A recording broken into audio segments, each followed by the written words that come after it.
Hello बच्चों, chemistry page में आपका स्वागत है। तो आज हम पढ़ेंगे बायोमॉलिक्यूल और बायोमॉलिक्यूल का हम फुल चैप्टर रिवीजन करेंगे कि बायोमॉलिक्यूल में क्या क्या इंपॉर्टेंट चीज़ें हैं जो कि जेडब्ल्यू और नीट में आ सकती है। और बच्चों हम कंपैरिजन करेंगे कि पिछले सालों के जेडब्ल्यू और नीट में किस टाइप के क्वेश्चन पूछे गए और उसी के बेसिस पे हम बायोमॉलिक्यूल के इंपॉर्टेंट पॉइंट्स पढ़ेंगे। तो चलिए बच्चों शुरू करते हैं। तो सबसे पहले बायोमॉलिक्यूल्स का मतलब क्या होता है। बायो का मतलब होता है लिविंग, मॉलिक्यूल का मतलब है केमिकल, यानी ऐसे केमिकल जो लिविंग सिस्टम के अंदर रहते हैं और लिविंग सिस्टम को लिविंग बनाने का काम करते हैं। तो बच्चों ये 6 टाइप के बायोमॉलिक्यूल है। पहला कार्बोहाइड्रेट्स, दूसरा प्रोटीन, तीसरा एंजाइम्स, चौथा लिपिड्स और फैट, पांचवा विटामिन, छठवां न्यूक्लिक एसिड। सबसे इंपॉर्टेंट बच्चों इसमें केवल आपको ये पढ़ना है कि हर किसी के फंक्शन क्या होते हैं। अगर मैं कार्बोहाइड्रेट्स की बात करूं तो बच्चों कार्बोहाइड्रेट्स का काम होता है एनर्जी देना, बॉडी को एनर्जी देना। और भी इंपॉर्टेंट काम हो सकते हैं लेकिन प्रिंसिपल काम क्या है, एनर्जी देना। प्रोटीन की अगर मैं बात करूं तो प्रोटीन जो है बॉडी के स्ट्रक्चर को बनाता है, यानी इसको हम बोलेंगे building block element. Building block elements तो जितने भी स्ट्रक्चर हमारी बॉडी में बने हुए हैं, हमारी मसल्स बनी हुई हैं, हमारे बाल है, नाखून है, ये सब किससे मिलकर बने होते हैं, प्रोटीन से मिलकर बने होते हैं। नेक्स्ट हम बात करेंगे एंजाइम्स। एंजाइम्स का जो काम होता है वो होता है मेटाबॉलिक रिएक्शंस को करवाना। हमारी बॉडी में फूड का डाइजेशन होता है, एक केमिकल से दूसरा केमिकल बनता है, बहुत सारी चीजों का फॉर्मेशन होता है, वो किसकी वजह से होता है, एंजाइम्स से। तो एंजाइम्स का मतलब ये हुआ कि they are biochemical catalyst. Lipids और फैट्स की अगर हम बात करें तो लिपिड्स और फैट्स का काम भी एनर्जी देना होता है, ठीक है। और बच्चों लिपिड्स जो है सेल मेम्ब्रेन को बनाने का काम भी करती है, और भी बहुत सारे काम है। विटामिन की अगर हम बात करें तो विटामिन बच्चों हमें डिजीज से बचाते हैं, यानी they play important role in immunity. तो बहुत सारी ऐसी बीमारियां हैं जो विटामिन की डिफिशिएंसी से हो जाती है, तो इम्यूनिटी में बहुत इंपॉर्टेंट रोल प्ले करते हैं। जहां तक बात करते हैं हम न्यूक्लिक एसिड की, तो बच्चों न्यूक्लिक एसिड में 2 इंपॉर्टेंट न्यूक्लिक एसिड आ गए, डीएनए एंड आरएनए। डीएनए का मतलब डीऑक्सीराइबो न्यूक्लिक एसिड, आरएनए का मतलब राइबोज न्यूक्लिक एसिड। तो आरएनए का मतलब होता है बच्चों प्रोटीन सिंथेसिस, और डीएनए का काम होता है हेरिडिटी। हेरिडिटी का मतलब होता है transfer of character from one generation to another generation. तो ये मैंने कुछ इनके इंपॉर्टेंट काम आपको बता दिया, बाकी डिटेल में हम 1 बाय 1 पढ़ते रहेंगे। तो सबसे पहले बच्चों हम पढ़ेंगे कार्बोहाइड्रेट्स। तो कार्बोहाइड्रेट्स का अगर हम डेफिनेशन देखें तो कार्बोहाइड्रेट्स के अंदर पॉलीहाइड्रोक्सी एल्डिहाइड, यानी कई सारे हाइड्रोक्सी ग्रुप होते हैं और एल्डिहाइड ग्रुप होता है, या पॉलीहाइड्रोक्सी एल्डिहाइड के साथ कीटोन ग्रुप होगा, या बच्चों ऐसे सब्सटेंस जिनको हाइड्रोलाइज करने से ये सब्सटेंस मिलते हैं। कार्बोहाइड्रेट्स को हम जो है शुगर बोलते हैं, और बच्चों शुगर का मतलब होता है सैकराइड्स, इसीलिए carbohydrate is also called saccharides. Carbohydrate के स्ट्रक्चर की अगर हम बात करें तो बच्चों हमारे पास कार्बोहाइड्रेट्स हैं ग्लूकोज एंड फ्रक्टोज। देखिए ग्लूकोज का स्ट्रक्चर इस तरह से होता है, ये इस पर हाइड्रोक्सिल ग्रुप लगे होते हैं कई सारे, और एक एल्डिहाइड ग्रुप होता है। वहीं अगर मैं फ्रक्टोज की बात करूं तो फ्रक्टोज में कीटोन ग्रुप होता है और कई सारे इसमें अल्कोहल ग्रुप लगे होते हैं, OH ग्रुप। तो ये बेसिक स्ट्रक्चर है ग्लूकोज और फ्रक्टोज में, बस डिफरेंस यही है, ग्लूकोज में एल्डिहाइड ग्रुप होता है, फ्रक्टोज में कीटोन ग्रुप होता है। बाकी दोनों का फॉर्मूला सेम रहेगा, C6H12O6। दोनों के मॉलिक्यूलर फॉर्मूला सेम है लेकिन स्ट्रक्चर फॉर्मूला अलग अलग है, इसलिए दोनों एक दूसरे के फंक्शनल आइसोमर है। वहीं अगर हम क्लासिफिकेशन की बात करें तो बच्चों कार्बोहाइड्रेट्स को 3 मेन कैटेगरी में क्लासिफाइड किया जाता है, monosaccharides, oligosaccharides and polysaccharides. Monosaccharide का मतलब होता है कि इन कंपाउंड में केवल एक मॉलिक्यूल शुगर होता है, और यहां पर एग्जांपल है ग्लूकोज, फ्रक्टोज एंड राइबोज।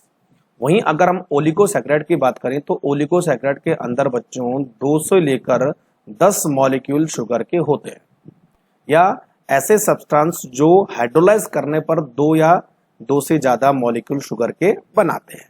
तो ओलिगोसैकेराइड डाइसैकेराइड भी हो सकता है, ट्राई भी हो सकता है, टेट्रा भी हो सकता है, पेंटा भी हो सकता है, depend upon how many unit of sugar present. तो अगर मैं डाइसैकेराइड की बात करूं तो डाई का मतलब दो, सैकेराइड का मतलब शुगर, यानी इसमें दो शुगर यूनिट आपस में कनेक्ट होगी। तो एग्जाम्पल हो गए बच्चों हमारे सुक्रोज, माल्टोज और एक और होता है लैक्टोज। ये बहुत इंपॉर्टेंट है ना, इनके एग्जाम्पल कई बार पूछे जाते हैं। Sucrose, maltose and lactose disaccharide में। डाइसैकेराइड की बात करें हम तो रैफिनोज हमारे पास एग्जाम्पल है। अगर बच्चों हम पॉलीसैकेराइड्स की बात करें तो पॉलीसैकेराइड का मतलब ये होता है कि पॉलीमर ऑफ शुगर, इसमें कई सारे लगभग 1000 शुगर मॉलिक्यूल आपस में कनेक्ट होकर पॉलीमर बनाती है। तो पॉलीसैकेराइड हम दो तरह से क्लासिफाइड कर सकते हैं। एक ऐसे पॉलीसैकेराइड जो स्ट्रक्चरल होते हैं, किसी खास स्ट्रक्चर को बनाते हैं, और दूसरे पॉलीसैकेराइड जो स्टोर्ड होते हैं। तो बच्चों स्ट्रक्चरल पॉलीसैकेराइड हमारे पास है सेल्यूलोज, और सेल्यूलोज क्या करता है, सेल वॉल को बनाता है। सेल वॉल, जो प्लांट की सेल वॉल होती है उसको बनाने में सेल्यूलोज का बहुत इंपॉर्टेंट काम है। और अगर मैं स्टोरेज पॉलीसैकेराइड की बात करें तो स्टार्च, इनोलिन और एक और होता है बच्चों ग्लाइकोजन। तो ये तीन हमारे पास स्टोरेज की तरह पॉलीसैकेराइड होते हैं। तो समझ में आ गया। अगर बच्चों हम मोनोसैकेराइड और डाइसैकेराइड की बात करें तो वो स्वीट होते हैं, मीठे होते हैं। लेकिन अगर हम पॉलीसैकेराइड की बात करें तो पॉलीसैकेराइड जो है स्वीट नहीं होते हैं, इसीलिए जो इनको हम नॉन शुगर भी बोलते हैं। एक और क्लासिफिकेशन हमारे पास कार्बोहाइड्रेट्स का आता है, उसको हम बोलेंगे बच्चों, कुछ ऐसे कार्बोहाइड्रेट्स होते हैं जो कि फैलिंग सोल्यूशन और टॉलेंस रेजेंट के साथ रिएक्शन करते हैं, यानी फैलिंग सोल्यूशन और टॉलेंस रेजेंट को रिड्यूस कर देते हैं, इसलिए उनको हम रिड्यूसिंग शुगर बोलते हैं। लेकिन कुछ ऐसे कार्बोहाइड्रेट्स होते हैं जो इन दोनों के साथ कोई भी रिएक्शन नहीं करते हैं, that's why they are called non reducing sugar. तो इस पर कई सारे क्वेश्चन आते हैं, तो ये ध्यान रखना कि कौन रिड्यूसिंग शुगर है, कौन सी नहीं है। तो चलो मैंने यहां पर एक क्लासिफिकेशन लिखा है। अगर मैं मोनोसैकेराइड्स की बात करूं तो सारे के सारे मोनोसैकेराइड्स रिड्यूसिंग शुगर होते हैं।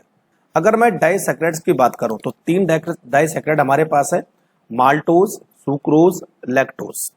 तो बच्चों डाइसैकेराइड्स में केवल जो है सुक्रोज, ये ध्यान रखना बहुत important, sucrose non reducing sugar है, जबकि maltose and lactose reducing sugar है। ठीक है। पॉलीसैकेराइड में जो कोई भी रिड्यूसिंग शुगर नहीं होती है। ऑल पॉलीसैकेराइड्स आर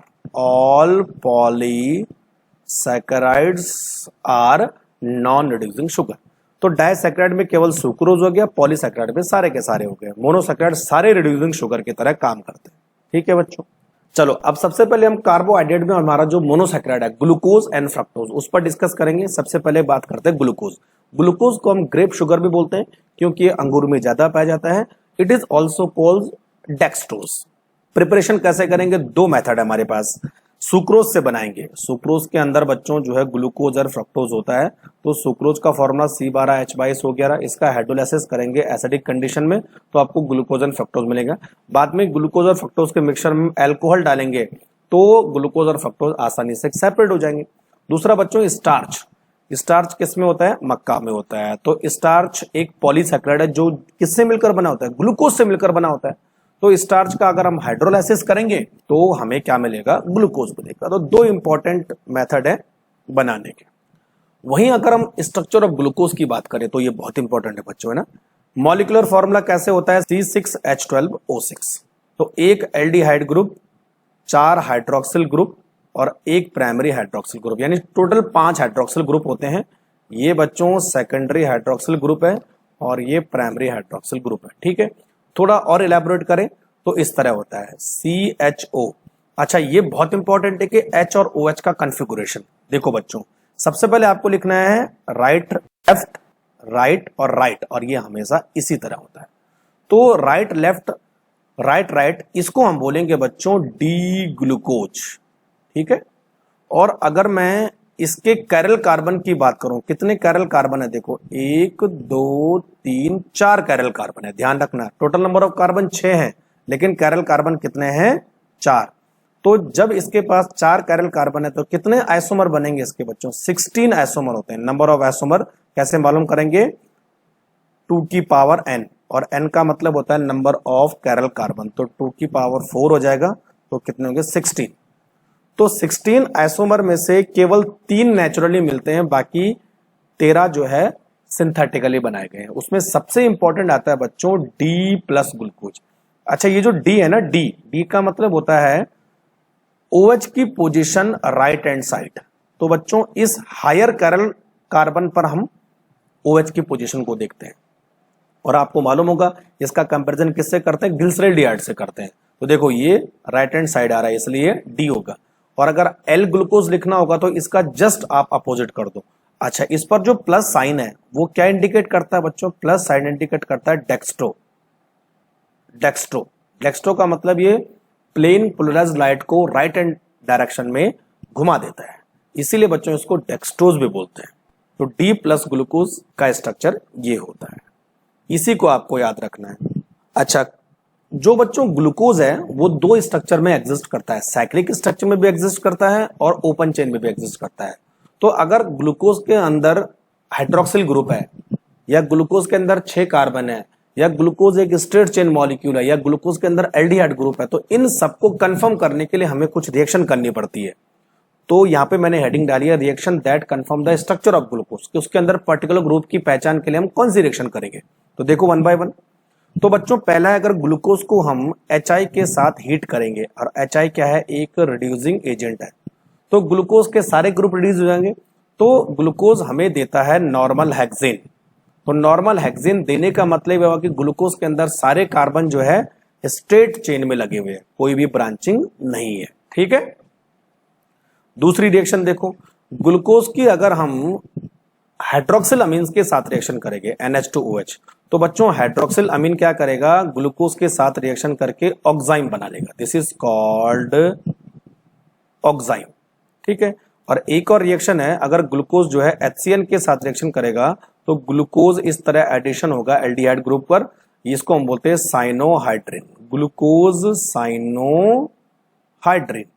तो ये दो रिएक्शन बच्चों ये प्रूव करते हैं कि ग्लूकोज हैव कार्बोनिल ग्रुप, क्योंकि ये दोनों रिएजेंट हाइड्रोक्सिल अमीन और HCl किसके लिए स्पेशल होते हैं, कार्बोनिल ग्रुप के लिए। तो ग्लूकोज के अंदर कार्बोनिल ग्रुप प्रेजेंट होता है, ये दो रिएक्शन से मालूम चलता है। अब कार्बोनिल ग्रुप एल्डिहाइड भी हो सकता है, कीटोन भी हो सकता है, या कुछ और भी हो सकता है। तो और हम आगे देखेंगे। देखो, ग्लूकोज की रिएक्शन हम करते हैं ब्रोमीन वाटर के साथ। तो ब्रोमीन वाटर एक माइल्ड ऑक्सीडाइजिंग एजेंट है, जो केवल एल्डिहाइड ग्रुप को कार्बोक्सिलिक एसिड में ग्रुप कन्वर्ट कर सकता है, कीटोन को नहीं कर सकता है। तो इसका मतलब ये हुआ कि जो हमारा कार्बोनिल ग्रुप था उसका नेचर क्या है, aldehyde, that must be aldehyde group, और एल्डिहाइड बच्चों हमेशा किनारे होता है।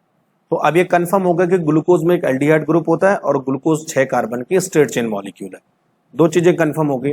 अब हमने OH का पता करना है, तो OH का पता करने के लिए बच्चों हम ग्लूकोज की रिएक्शन करते हैं एसिटिक एनहाइड्राइड के साथ, CH3CO CH3CO, और इस तरह से, है ना, दिस इज एसिटिक एनहाइड्राइड।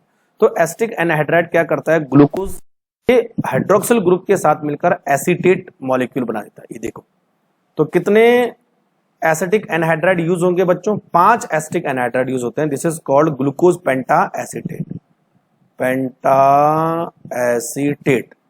तो ये रिएक्शन ये प्रूव करती है कि ग्लूकोज के अंदर 5 हाइड्रोक्सिल ग्रुप प्रेजेंट होते हैं, जो कि अलग अलग कार्बन पे अटैच्ड होते हैं, एक एक कार्बन पे अटैच नहीं होते हैं।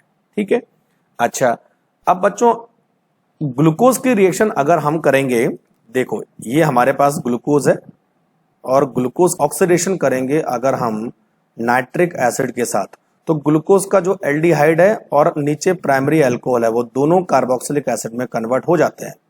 ठीक है, और बच्चों हमारे पास ग्लूकोनिक एसिड है, जो कहां से मिला था, हमें ब्रोमीन वाटर के साथ रिएक्शन करके ग्लूकोनिक एसिड मिला था। तो ग्लूकोनिक एसिड दोबारा से अगर HNO3 के साथ रिएक्शन करेगा यानी ऑक्सीडाइज होगा, तो वो भी क्या बना देगा, सैक्रिक एसिड बना देगा।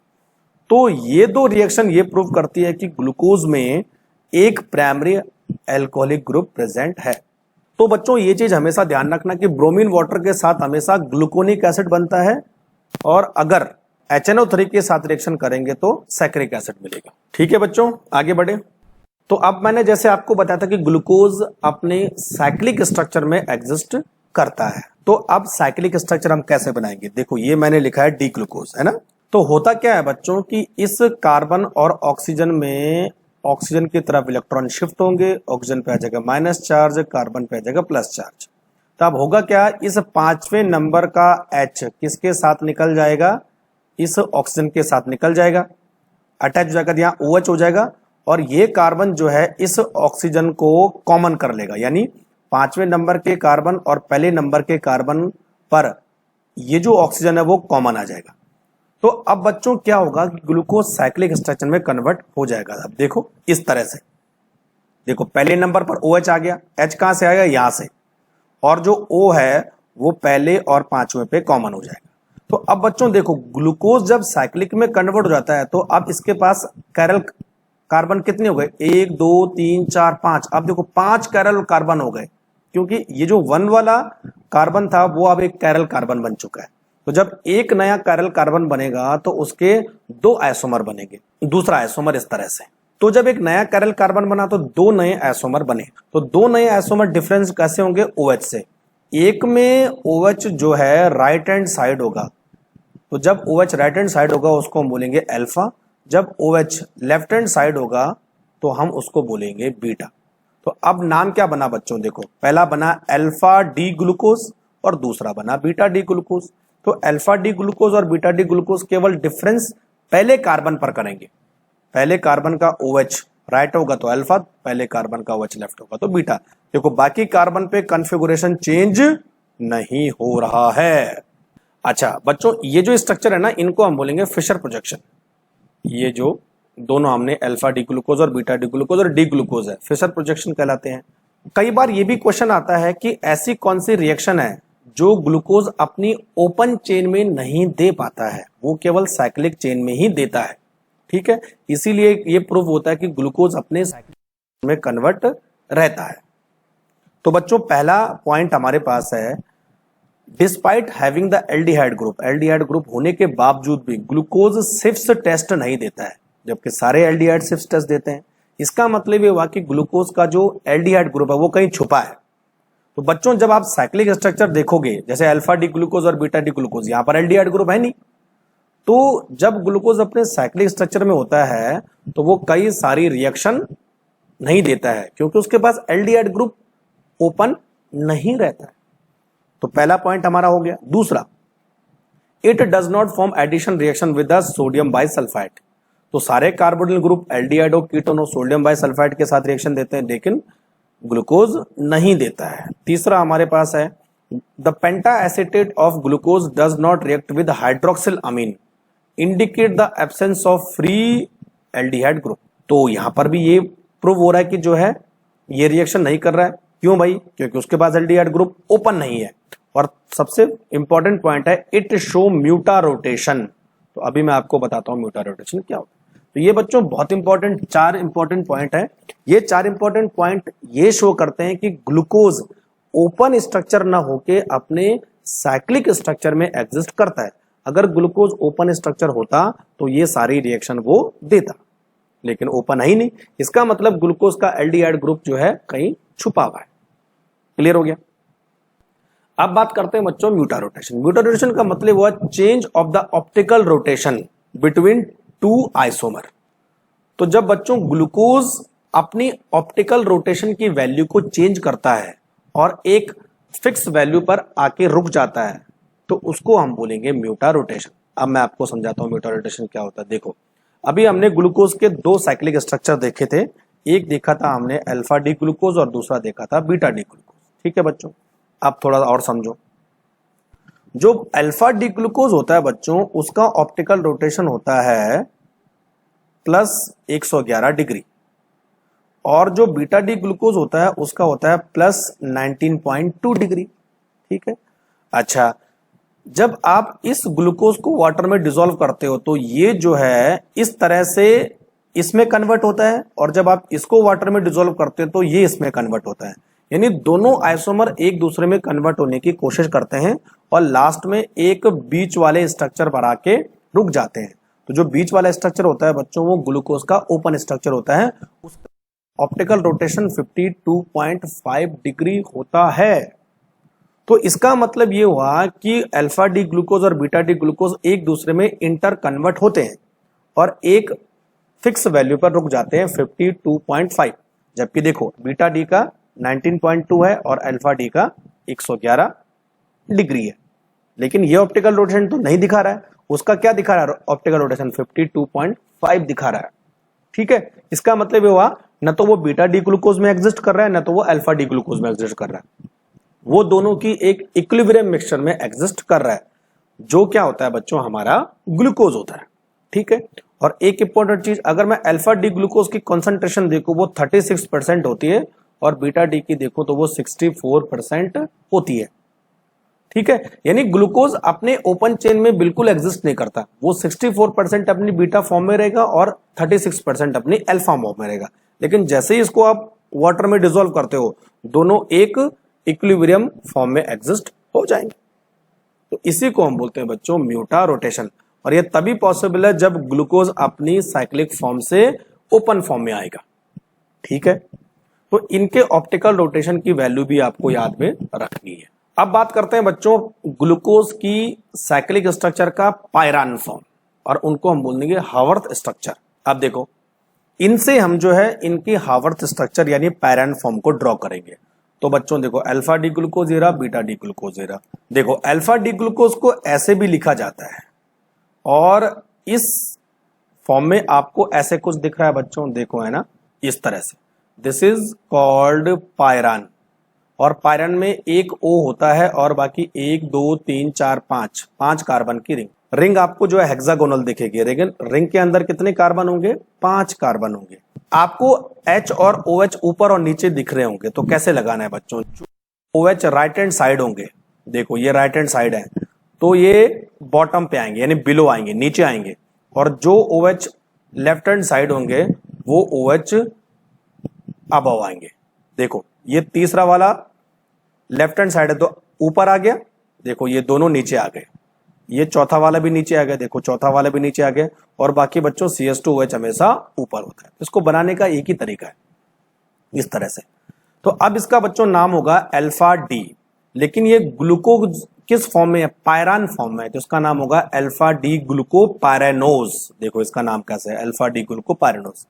इसी तरह हम बीटा बनाएंगे, तो देखो सब कुछ सेम है, केवल फर्स्ट कार्बन का OH आपको ऊपर कर देना है और यहाँ पर फर्स्ट कार्बन का OH क्या है? नीचे। इसी में तो डिफरेंस है ना। ये देखो 2 OH नीचे होंगे और 2 OH ऊपर होंगे, तो 2 OH नीचे हैं और 2 OH ऊपर है। ठीक है, तो इसको हम बोलेंगे बच्चों बीटा डी ग्लूकोपायरानोज, क्योंकि ये बीटा डी ग्लूकोज से बना है। तो ये इनका फिशर प्रोजेक्शन होगा और ये इनके क्या हो गए? हावर्थ प्रोजेक्शन हो गए। ठीक है बच्चों, तो इसी को हम मेन लिखते हैं, क्योंकि बाद में जब आप डाइसैकराइड और पॉलीसैकराइड बनाओगे तो ये आपको हावर्थ प्रोजेक्शन है आपको लिखनी है। तो समझ में आ गया। जो अल्फा डी ग्लूकोज और बीटा डी ग्लूकोज होते हैं उनमें डिफरेंस क्या होता है? केवल फर्स्ट कार्बन के OH के कॉन्फ़िगरेशन में। एक में फर्स्ट कार्बन के OH ऊपर है, एक में फर्स्ट कार्बन का OH नीचे है। तो बच्चों इस तरह की फॉर्म को हम बोलेंगे एनोमेरिक। क्या बोलेंगे? एनोमेरिक। और एनोमर्स वो होते हैं जो अपने फर्स्ट कार्बन के कॉन्फ़िगरेशन में चेंज करते हैं। तो alpha D glucose and beta D glucose are anomer of each other. ठीक है बच्चों, तो ये था हमारे पास ग्लूकोज। अब नेक्स्ट हम बात करते हैं फ्रक्टोज। फ्रक्टोज को हम बच्चों फ्रूट शुगर भी बोलते हैं, क्योंकि ये फ्रूट्स के अंदर पाई जाती है और फ्रक्टोज जो है ज्यादा मीठी होती है ग्लूकोज से। तो फ्रक्टोज का स्ट्रक्चर हम देखें तो देखो एक बहुत इंपॉर्टेंट चीज मैं आपको बताने वाला हूं। फ्रक्टोज को हम मॉलिक्यूलर C6H12O6 है ना, और एक और फॉर्म में हम इसको लिखते हैं CH2OH C double bond O CHOH का 3 और CH2OH है ना बच्चों। और इसको थोड़ा और एलाबोरेट करके हमने ऐसे लिख लिया। जो फ्रक्टोज होता है वो माइनस साइन एग्जिस्ट करता है, यानी वो अपनी नेचुरल फॉर्म में लीवो रोटेटरी होता है। देखो बहुत इंपॉर्टेंट है, इसलिए इसको हमने माइनस। फ्रक्टोज के कैरल कार्बन देखो तो कैरल कार्बन इसमें केवल 3 ही है, 3 कैरल कार्बन है। तो 3 कैरल कार्बन होने की वजह से कितने आइसोमर बनाएगा? 2 की पावर 3 8 आइसोमर बनाएगा, जिसमें जो नेचुरली होता है वो D माइनस फ्रक्टोज होता है, यानी लीवो रोटेटरी इसकी नेचुरल फॉर्म है। ठीक है, और जो D है वो क्या बताता है? जो OH है वो राइट हैंड साइड लगा हुआ है। एक चीज आपको ध्यान रखनी है, जो फ्रक्टोज है उसमें ये जो OH का कॉन्फ़िगरेशन है वो सेम है ग्लूकोज के जैसे। तो ग्लूकोज के third, fourth and fifth carbon में जो OH का कॉन्फ़िगरेशन है वही फ्रुक्टोज के थर्ड, फोर्थ एंड फिफ्थ में कॉन्फ़िगरेशन होगा। ठीक है, अब बात करते हैं साइक्लिक स्ट्रक्चर ऑफ फ्रक्टोज। जैसा हमने ग्लूकोज में बनाया था वैसा हम फ्रक्टोज में बनाएंगे। यहां से क्या करेंगे, देखो ये इधर चला जाएगा, ये माइनस और ये प्लस। ठीक है, ये H निकल के इस O के पास चला जाएगा और ये कार्बन जो है इस O को कॉमन करेंगे, यानी अब दूसरे और पांचवें कार्बन पर OH कॉमन होगा और दूसरे कार्बन के O के साथ पांचवें कार्बन का H निकल जाएगा जो OH के साथ जुड़ा है। ठीक है, तो अब साइक्लिक में कैसे बनेगा, देखो इसकी भी वही कहानी हो जाएगी, alpha D and beta D. देखो दूसरे कार्बन पर OH आ गया है ना, और पांचवा कार्बन जो है दूसरे कार्बन के साथ O को शेयर करेगा। यहां पर भी ऐसा हो रहा है। तो देखो बच्चों, दूसरे कार्बन में एक नया कैरल कार्बन बन गया, यानी दूसरा कार्बन अब कैरल कार्बन बन गया। यहां पर ये कैरल नहीं था लेकिन अब ये कैरल बन गया है। तो अब इसके पास नंबर ऑफ कैरल कार्बन कितने हो गए, 4। तो पहले कितने थे, 3, साइक्लिक में कितने हुए, 4। ठीक है, तो अब एक नया कैरल कार्बन बनने से 2 नए आइसोमर और बनेंगे। तो देखो बच्चों, यहां पर OH राइट हैंड साइड है तो यानी इसको हम बोलेंगे अल्फा, यहां पर OH लेफ्ट हैंड साइड है इसको हम बोलेंगे बीटा। कहानी वही हो जाएगी, अल्फा डी माइनस फ्रक्टोफ्यूरेनोज और बीटा डी माइनस फ्रक्टोफ्यूरेनोज। अच्छा, फ्यूरेनोज क्या हुआ, जब आप इसको हैवर्थ प्रोजेक्शन में लाओगे ऐसा करके, ये देखो, तो इसके अंदर आपको इस तरह की रिंग देखने को मिलेगी, इस तरह की। This ring is called furan ring, है ना। और ग्लूकोज में हेक्सागोनल रिंग थी, वो थी पायरान। यहां पे पेंटागोनल रिंग है, ये है फ्यूरान। ठीक है, तो अब स्ट्रक्चर कैसे बनेगा, देखो ये जो CH2OH है वो तो हमेशा रिंग से बाहर रहेगा, CH2OH रिंग से बाहर रहेगा। दूसरे कार्बन पर क्या जुड़ा है, OH जुड़ा है, तो दूसरे कार्बन पर OH और CH2OH जुड़ा है। तो देखो इस तरह से, बाकी तीसरे पर OH इस तरह से, 4 पर OH इस तरह से, है ना। तो जो लेफ्ट हैंड साइड जाएगा वो ऊपर होगा और जो राइट हैंड साइड होगा वो बिलो होगा, और CH2OH हमेशा ऊपर ही होता है।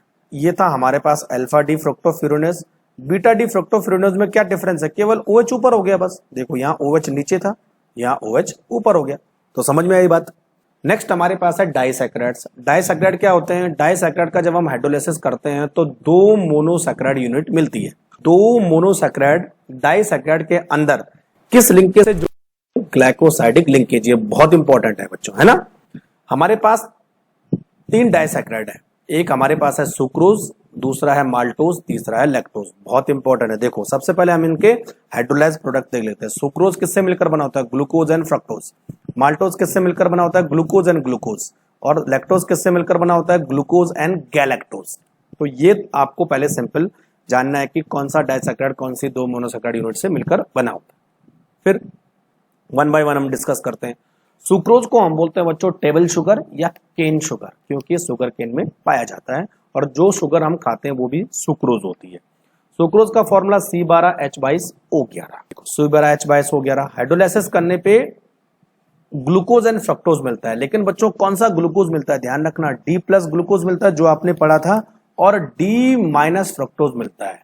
ठीक है, यानी ये लीवो है और ये डेक्स्ट्रो है, क्योंकि प्लस और माइनस साइन यहाँ पे लीवो और डेक्स्ट्रो को इंडिकेट कर रहा है। सुक्रोज में सबसे इंपॉर्टेंट ग्लूकोज और फ्रक्टोज कौन कौन सी लिंकेज से जुड़े होते हैं। तो बच्चों ग्लूकोज का पहला कार्बन, ध्यान रखना, और फ्रक्टोज का दूसरा कार्बन आपस में कनेक्ट होता है। फ्रक्टोज अपने दूसरे कार्बन से और ग्लूकोज अपने पहले कार्बन से कनेक्ट होती है। बहुत इंपॉर्टेंट है ना, 1-2 लिंकेज होती है इसमें।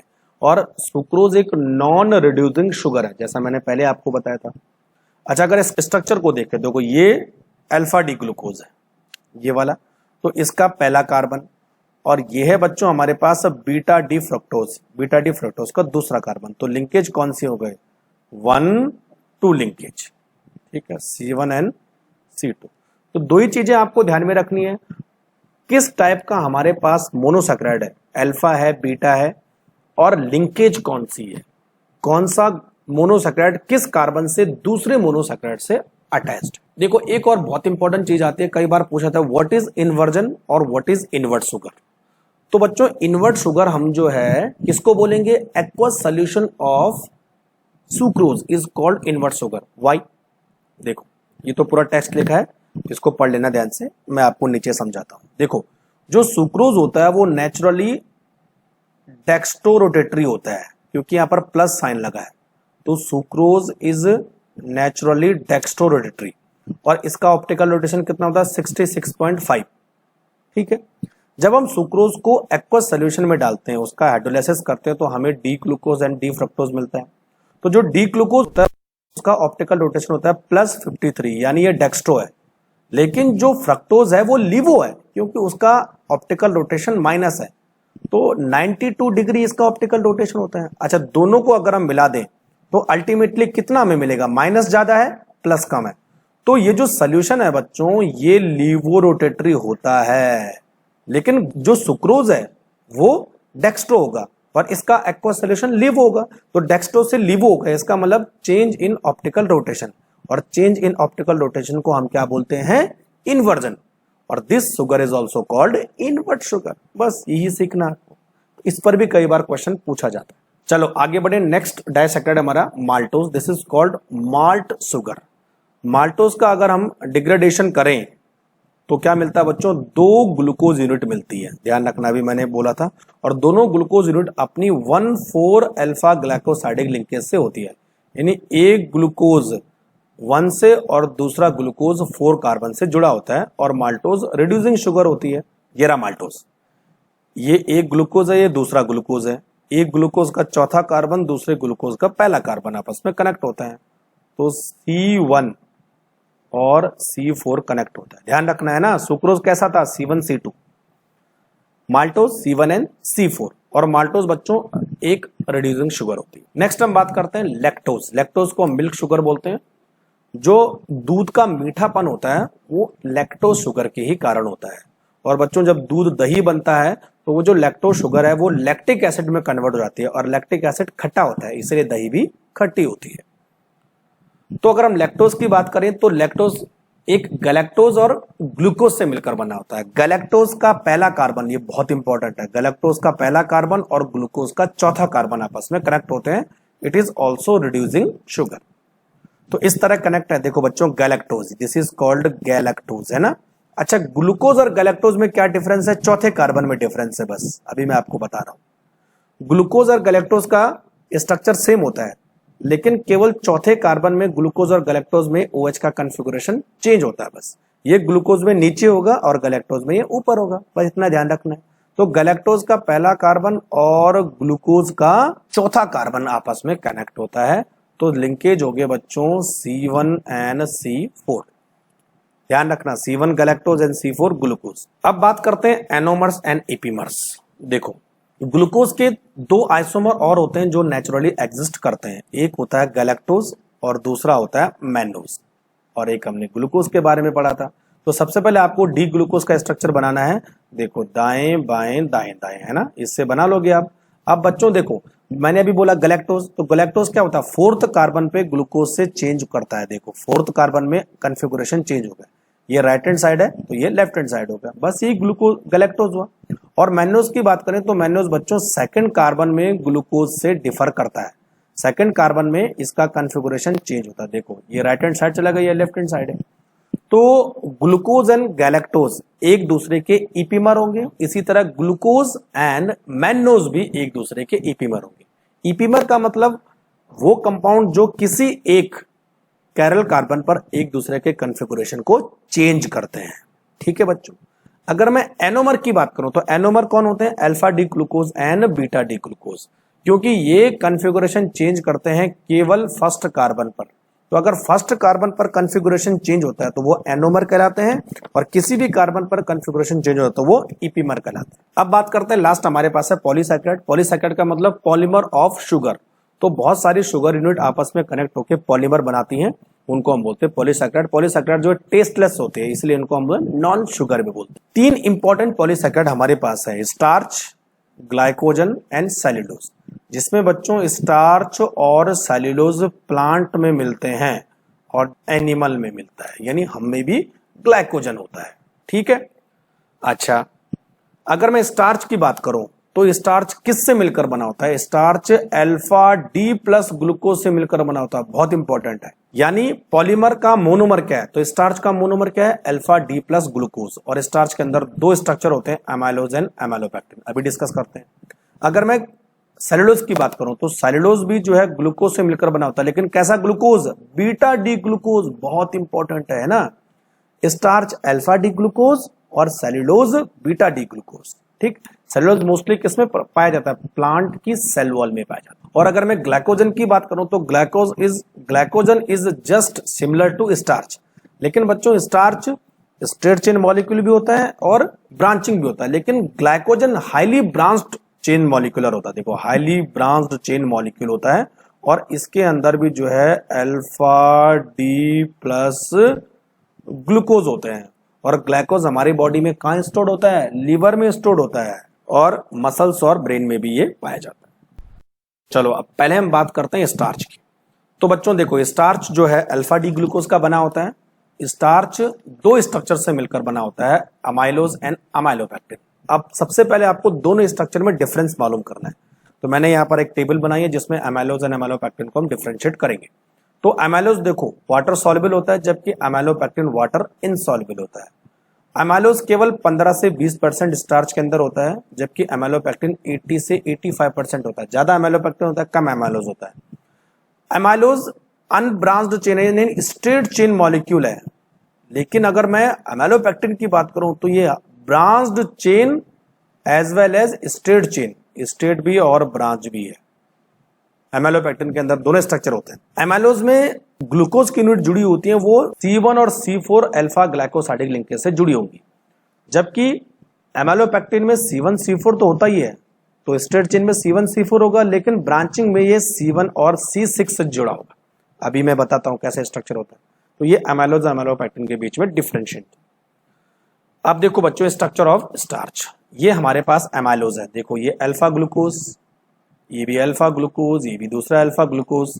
तो एक का 4 दूसरे का 1, इधर से भी 4 1 जुड़ता जाएगा, स्ट्रेट चेन मॉलिक्यूल बनेगा। लेकिन अगर मैं एमाइलोपेक्टिन की बात करूं तो एमाइलोपेक्टिन में देखो स्ट्रेट चेन तो है ही है, लेकिन साथ में ब्रांचिंग भी है। देखो ब्रांचिंग है 1 और दूसरे का 6, तो ये ब्रांच हो गया, फिर ये स्ट्रेट चेन हो गया, फिर दोबारा यहाँ ब्रांच होगी, स्ट्रेट चेन होगी। तो ब्रांच और स्ट्रेट चेन मिलके क्या होता है? एमाइलोपेक्टिन बनता है। एमाइलोज केवल स्ट्रेट चेन मॉलिक्यूल होता है। समझ में आई बात? नेक्स्ट हम बात करते हैं सेल्यूलोज। सेल्यूलोज किसमें मिलता है बच्चों? कॉटन फाइबर होता है, वो सेल्यूलोज की एक फॉर्म होती है। सेल्यूलोज किससे मिलकर बना होता है? अभी हमने बात की थी, cellulose is beta D glucose. और लिंकेज क्या होती है बच्चों? C1 and C4। Beta D glucose मतलब ये OH जो है ऊपर की तरफ होगा, इसलिए बीटा डी हुआ है। OH अगर नीचे की तरफ होता तो अल्फा डी होता है ना। तो इस तरह, तो देखो एक का हमारे पास 4 और दूसरे का पहला, ठीक है, 4 and 1, तो 1,4 ग्लाइकोसाइडिक लिंकेज इसमें पाई जाती है। लास्ट हम बात करेंगे बच्चों टेस्ट फॉर कार्बोहाइड्रेट। इससे भी कई बार क्वेश्चन आते हैं। कार्बोहाइड्रेट की पहचान के लिए सबसे पहले कौन सा टेस्ट करोगे? Molisch test. देखो Molisch test is identify carbohydrate. अब बच्चों जो हमारे पास रिड्यूसिंग शुगर है उनके लिए हम क्या क्या टेस्ट करते हैं? बेनेडिक्ट टेस्ट, फैलिंग टेस्ट और दूसरा करते हैं टॉलेंस टेस्ट। ये तीनों टेस्ट क्या करते हैं? रिड्यूसिंग शुगर को आइडेंटिफाई करते हैं, यानी सुक्रोज के लिए टेस्ट नहीं होंगे। ठीक, अब बात करते हैं तीसरा बारफोइड टेस्ट। ये बहुत इंपॉर्टेंट है। बारफोइड टेस्ट क्या करता है बच्चों? मोनोसैकेराइड को ओलिगोसैकेराइड से अलग करता है, या आप ऐसा बोल सकते मोनोसैकेराइड को डाइसैकेराइड से भी अलग करता है।